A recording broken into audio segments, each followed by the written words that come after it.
The Honourable Member for Skeena, Bulkley Valley. Thank you, the member, for the excellent question, and I agree. In fact, if you do want to be the best performing country in the G7, it's got to be functioning at all levels, and infrastructure is a key point.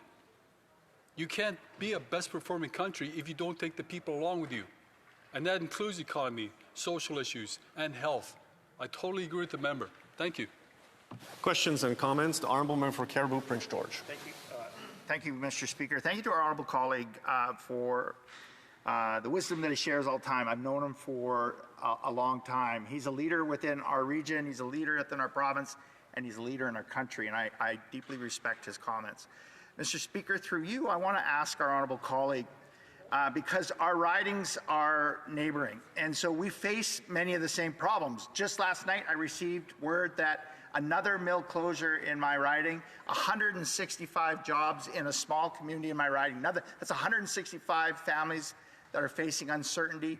But I also want to talk about the mental health and addictions crisis that we are facing. There was a 500-page budget tabled just the other day, and mental health and addictions combined were mentioned 6 times. No new money. We now spend more money servicing our debt down on healthcare transfers to our provinces. That's shameful. I want to ask our honourable colleague for his views on that. The Honourable Member for Skeena, Bulkley Valley. Thank you very much for the question from my colleague. And yes, coming from a small First Nation reserve, I understand mental health and drug addictions, as well as the substance abuse issues. And we tried to battle that as much as we could without government support. The experiment that they actually did in BC to decriminalize drugs between Ottawa and BC was a disaster. By the way, as an MLA in the BC legislature, I tried to fight as hard as I could to get treatment centres in our region, and we got rejected, even though Indigenous leaders were the ones putting together the plans.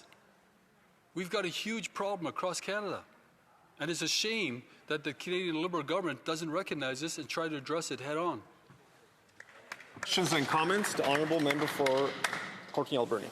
Thank you, Mr. Speaker, and I want to thank my colleague. We may disagree on how we proceed to deal with the mental health and the toxic drug crisis, but one thing we can agree on is that this Liberal government has failed to show any leadership. In fact, I raised the fact that over 52,000 Canadians have died of toxic overdoses in this House yesterday. The response from the Liberal government is provincial and territorial. Basically, they're abandoning any leadership role, Mr. Speaker. And there's things that we can agree on.